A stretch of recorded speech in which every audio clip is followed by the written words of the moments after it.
Welcome to Bones Tell Tales, the podcast where we dig deep into the world of forensic anthropology. I'm Zafreen, and with me are my co-hosts Malaika and Rado. Today, we're unraveling a chilling case that combines mystery, science, and justice.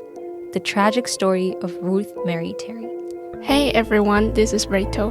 Ruth Mary Terry was a woman whose remains were discovered decades after she went missing, and her case was cracked wide open by forensic anthropologists and modern technology.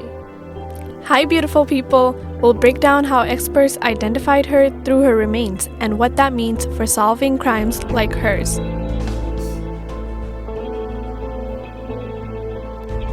Let's start with the basics. Ruth Mary Terry, often referred to as the Lady of the Dunes, vanished in 1974 under mysterious circumstances. Rado, can you fill us in on what happened? Absolutely. Ruth was found brutally murdered in the Race Point Dunes of Provincetown, Massachusetts on July 26, 1974. Her body showed signs of a violent attack. She had suffered blunt force trauma, and her hands were severed. For decades, her identity remained a mystery, haunting investigators. It's incredible how a case can linger in the shadows for so long. The initial investigation yielded few leads, but Ruth's story didn't end there. Now let's dive into the science. Rado, how do forensic anthropologists work with skeletal remains? Great question. Forensic anthropologists analyze skeletal remains for clues like age, sex, ancestry, and any unique features. Estimation of sex, for example, can be based on the feature and size of skulls, as well as the angle of the pelvis. Ooh, that sounds interesting. Malaika, would you mind telling me more about how we can perhaps determine the sex of isolated skulls?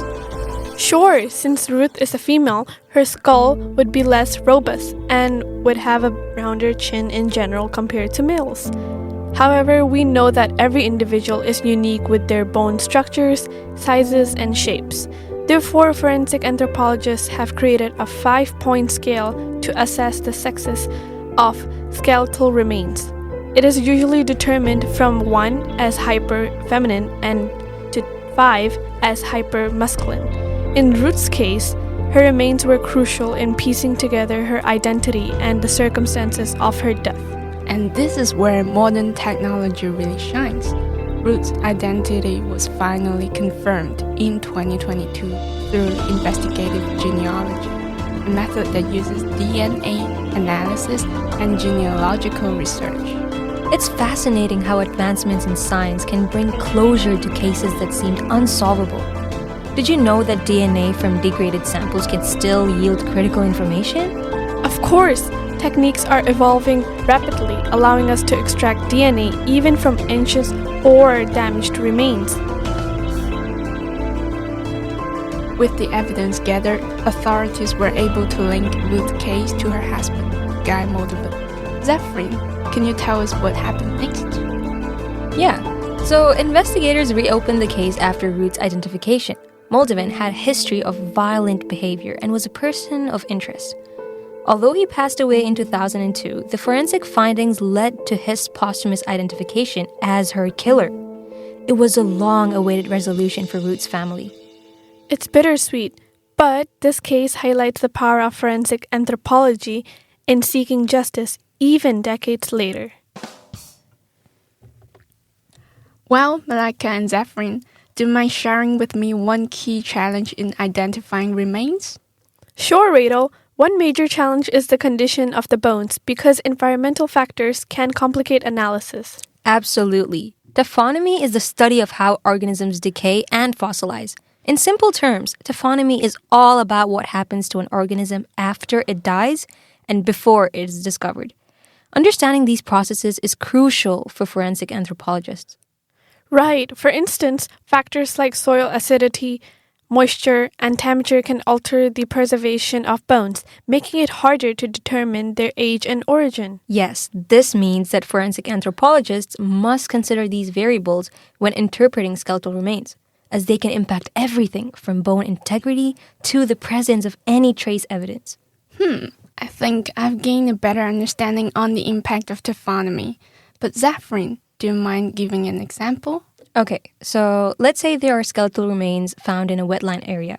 These remains may be subject to waterlogging, which can lead to degradation and loss of important details. You're right, Zafreen. Even the presence of insects or animals can influence the state of the bones.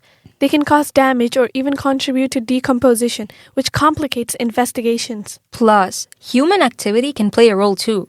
Disturbances from construction can scatter remains, making it difficult to piece together the timeline of events. Wait a second. Let me try to digest it. So, not only environmental factors like temperature can impact the state of the bones, but animal activity and human interference can further complicate the situation. Am I right? Yes, you're right. Got it. Taphonomy isn't just background noise, amazing people. It's a critical piece of the puzzle that helps forensic experts draw accurate conclusions about how and when someone died. That's a wrap for today's episode of Bones Tell Tales. We hope you found Ruth Mary Terry's case as fascinating as we did. There are many more stories like this where scientists uncover mysterious details about individuals through their remains, revealing deeper truths about their lives and deaths than initially apparent. Stay tuned for our next episode, where we will explore another intriguing case, the mystery of Romanov family. Until then, keep questioning and keep exploring. That's really interesting. I know, right?